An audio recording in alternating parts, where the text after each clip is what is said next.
ایک واقعہ سناتا ہوں. آپ کی مجلس لگی ہوئی تھی، ایک بدو یعنی دیہات اونٹ پہ جا رہا تھا. گوہ کو کیا کہتے ہیں سندھی میں؟ گوہی کہتے ہیں. ہاں گوہی. عرب جاہلیت میں گو کھاتے تھے، تو اس نے ایک ماری ہوئی تھی اور اس کو لے جا رہا تھا. وہ کہنے لگا یہ کون ہے؟ تو لوگوں نے کہا یہ وہ ہیں جو کہتے ہیں میں نبی ہوں. تو اس نے اپنے اونٹ کو موڑا، گوہ کو رسی سے کھولا، مری ہوئی تھی، اور آپ کے سامنے ایسے پھینک دی. کہنے لگا یہ تجھے کہہ دینا تو اللہ کا نبی ہے تو تجھے مان جاؤں گا. اور بڑا ایسے نا اکڑ کے کھڑا ہو گیا کہ مر جائے تو انسان نہیں بولتا تو جانور کہاں سے بولے گا؟ جانور تو زندہ نہیں بولتا ہے تو مردہ کہاں سے بولے؟ تو ایسے کھڑا. اور وہ ایسے سر زمین پہ مردہ پڑی ہوئی ہے. تو آپ نے ایک نظر اس کو دیکھا، سبحان اللہ. آپ نے کہا یا رب اے گو. تو اس کی آنکھیں ایسے کھل گئیں اور اس نے یوں اپنی گردن اٹھا کر کہا، اتنے زور سے بولی کہ پوری مجلس میں آواز پھیل رہی تھی. اس نے کہا لبیک و سعدیک یا زین من وافا یوم القیامہ. اس نے کہا میں حاضر، لبیک میں حاضر، سعدیک میں حاضر، میرا بخت جاگ اٹھا، آج مجھے دو جہان کے سردار نے بلایا ہے. آپ کو ٹائٹل کیا دیا وہ بتانا چاہتے ہیں.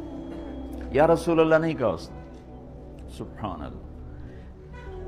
قرآن بھی بتاتا ہے اور میرے نبی بھی بتاتے ہیں قیامت کا دن بڑا خوفناک ہے. تو اب وہ کیا کہہ رہی؟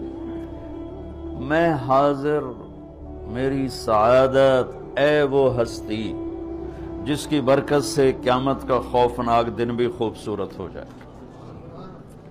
وہ بڑا اوکھا دینے پر آپ کی تو فعل وہ دن بھی خوبصورت ہو جائے، آپ اس کو خوبصورت بنا دیں گے. تو بدو نے ایسے آنکھیں ذرا جھپکا کے دیکھا، بھی ایک ہی ہو رہا ہے.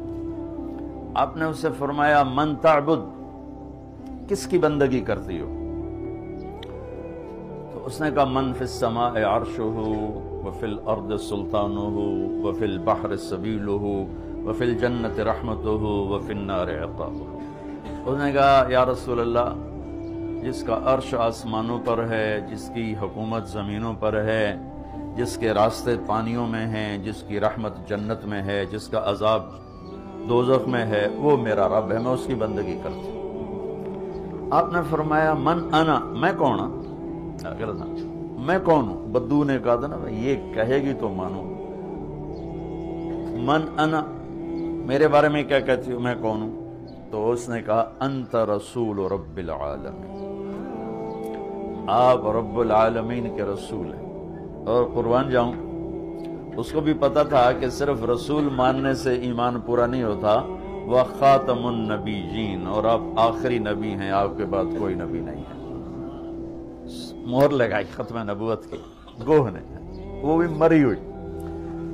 پھر اس نے آگے فتویٰ دیا قد افلح من صدقک وقد خواب من کذبک. یا رسول اللہ، جو آپ کی غلامی میں آئے گا بس وہی کامیاب ہے، باقی سارے ناکام ہو جائیں گے. اور پھر وہی مردہ گو. تو آپ نے فرمایا اب کیا کہتے ہو؟ کہتا گو تیرا کلمہ پڑھ گئی، میں کہ میں نے پڑھا، مجھے پڑھا دے کل. میں نے آپ کو چھوٹی سی جھلک دکھائی ہے.